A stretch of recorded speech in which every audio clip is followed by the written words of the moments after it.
एक बार हाथी की मौत हो गई और उसको यमराज लेके यमलोक पहुँचे।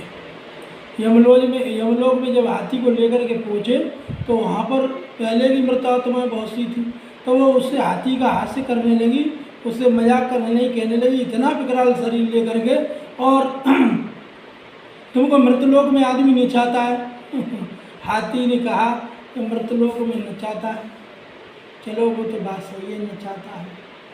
तो वहाँ के जो भी देव आत्माएँ थी उन्होंने कहा कि हाथी तुम्हें इतना विकराल शरीर तुमको कैसे नचा देता है। मैंने कि ये तो तब मालूम होगा जब वहाँ मृतलोक से आप एक दो आदमी बुला लो या जिन्ना मंगवाओ, सो ही बताएंगे हम कैसे नचाता है। मैंने ठीक है। धर्मराज ने आदेश दिया और 2 गढ़ भेजे। मैंने जाओ मृतलोक से एक जिंदा आदमी लेके आओ। वो आ गया। जब 2 आ गए वहाँ से यमलोक से 2 व्यक्ति, तो उन्होंने जैसे मान लीजिए किसी पुल पर उतरे, जैसे पेड़त का पुल रहा हो या फरीदा पे उतरे हों, वहाँ से वो आ रहे। पेड़त के पुल के पास में ही सत्यपाल वकील क्रयकर सत्यपाल वकील जा रहे थे। तो वकील साहब होते हैं, मृतलोक का वकील तो बड़ा एक्टिव होता है ना। तो उन्होंने बुलाया, मैंने अरे सत्यपाल जी सुनो। तो उन्हें कहिए। मैंने चलिए। तो कहाँ? तो वहाँ चलना है हम लोग। मैंने क्यों? हमारे पास कोई फरमाना नहीं है, ऐसे कैसे जाएंगे? मैंने नहीं चलना पड़ेगा।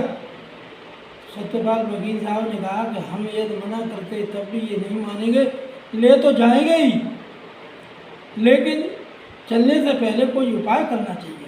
तो उन्होंने कहा कि 1 मिनट रुको, मैं लघुशंका कर लूँ, टॉयलेट कर लूँ, चलता है।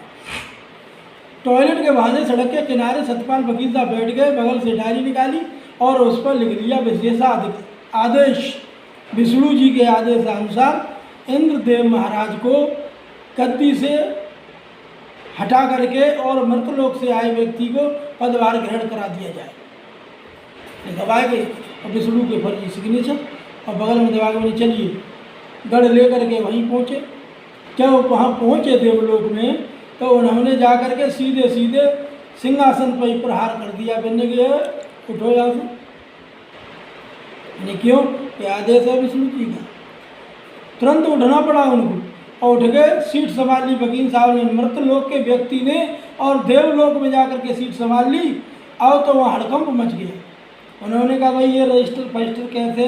कि ये भाई रजिस्टर हैं, ये काय के ये कि इसमें आए व्यय, किसकी उम्र कितनी है, किसका क्या है, कब कौन मरना है, कब किसको उठाना है, ये सारी चीज़ें लाओ। पेड़त का रजिस्टर ही लेके आओ। तो उन्होंने पेड़त का रजिस्टर मंगा लिया और सबसे पहले अपने परिवार को देखा। मैंने कि मेरे पिताजी की उम्र तो इसमें 10 साल रह गई है, केवल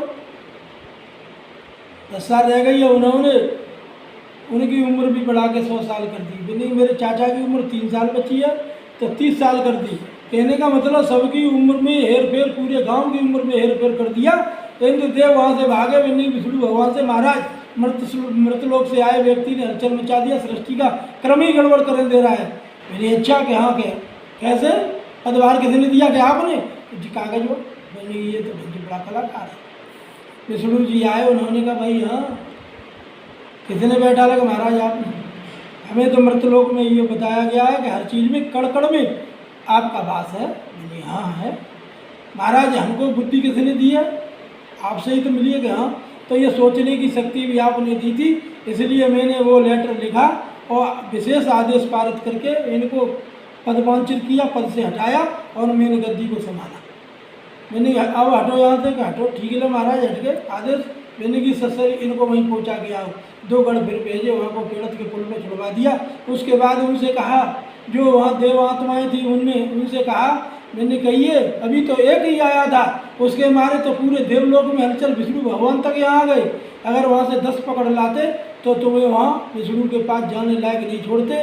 इंद्रदेव महाराज नहीं रहते और ये यमदेव महाराज है वो भी यहीं पड़े होते। इसलिए कहने का मतलब ये है कि मृतलोक के व्यक्ति से बचो। मृतलोक का व्यक्ति बहुत खतरनाक है। कहने का मतलब मेरा ये है कि जो चतुर होते हैं वो तो होते ही हैं। भगवान ने हमें मृतलोक में भेजा है तो बुद्धि और विवेक इसीलिए दिया है कि हम अच्छे और भले बुरे को सोच सके, जान सके और अपनी अच्छाइयों को काम कर सके। नेक्स्ट।